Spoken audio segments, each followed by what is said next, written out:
Dito kami sa RNB unang pumasok. Ang dami nilang sale, magaganda ang mga ano nila, damit na promo. May ano din, may mga trousers. Gaganda yung mga kulayan ng mga damit na nakita ko. Yun yung mga bet ko. Pero unahin ko muna yung pampasalubong ko kasi ang dami na nilang request. At ang nanay ko, yung sandal daw niya, yung ano niya, shoes niya, tsaka may rami pa siyang sinasabi na pabili sa amin, pero ayaw kong magbitbit ng marami kasi mahal ang ano per kg pag nag-excess baggage ka. So yung kung ano lang ang mga lightweight na bibilin ko.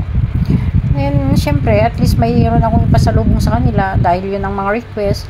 Ayan, ganyan yung mga kulayan na gustong gusto ko, yung mga light lang siya. Maraming crooks ano, pero meron din naman sa Pinas. Ba't ako pa bibili dito? Di sa Pinas na lang ako bibili.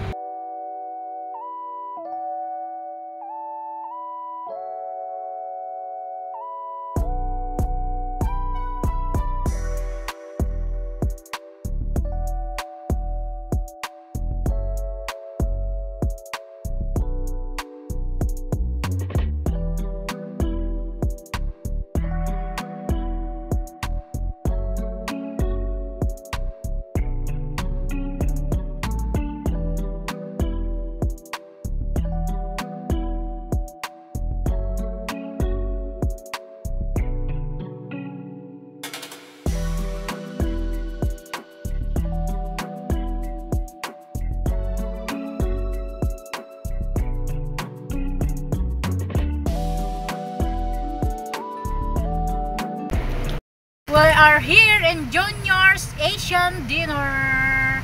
Sarap ng foods nila dito, guys. Super sarap. Ayan, nagkikrave ako ng ano, halo-halo, kaya pumunta kami dito sa Junior Asian Restaurants. Malapit lang din dito sa amin. Ang daming pagpipilian. Oh my gosh, kung pwede ko lang sanang kainin lahat ang mga yan, guys, bibilihin ko na. Ayun nga lang, may iniiwasan tayo. So, ayan, oh my gosh. Basta lang makain ko yung aking cravings, masaya na ako. Ito yung aming order, lomi. Wow, ang sarap-sarap. Oh, ang daming sahog. Meron siyang shrimps and boiled egg. Ayan, amoy pa lang. Sobrang, ano niya, sarap na niya, guys. Let's eat! Matagal na kaming nakikrave din ng ganito. Mahinit man ang panahon, pero okay lang. Carry lang ng atin ngayon.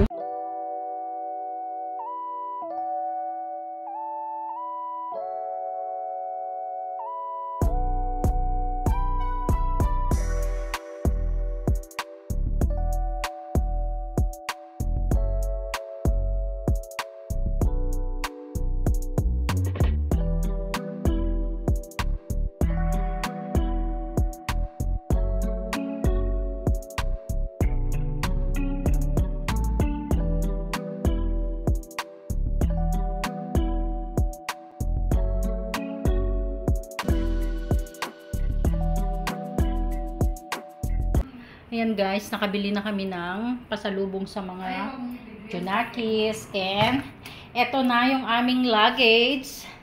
Ayan. So ayan, nagde-declutter na kami ng mga gamit namin.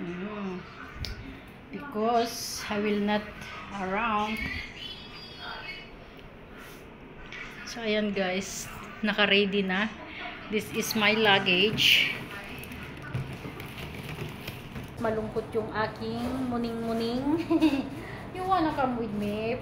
Nung nag-empake ako guys, andun siya sa ano, pumunta siya sa loob. Ayan. Pero nagtingin guys, nakakita na kami ng ano, ng pet shop na nabayad, yung everyday na bayad niya, tapos yung food, and then meron pa yung may ano pa siya, may shower and ano, grooming. At saka nakita naman namin yung ano, yung area, meron siyang ano, meron silang kanya-kanyang ano, bahay, and then naka-aircon naman siya, 24 hours yung aircon. Tsaka maganda rin, malinis. Ang dami nga cute ng mga pusa guys. Oh my gosh, yung pusa. Meron din siyang kagaya niya. Meron akong nakita na orange yung isang eyes and then blue dito sa kabila. Ang cute-cute niya guys. Maliit pa siya. And yung aking vlog for today. And please don't forget to like, share, and subscribe in my channel. See you again next time. Bye!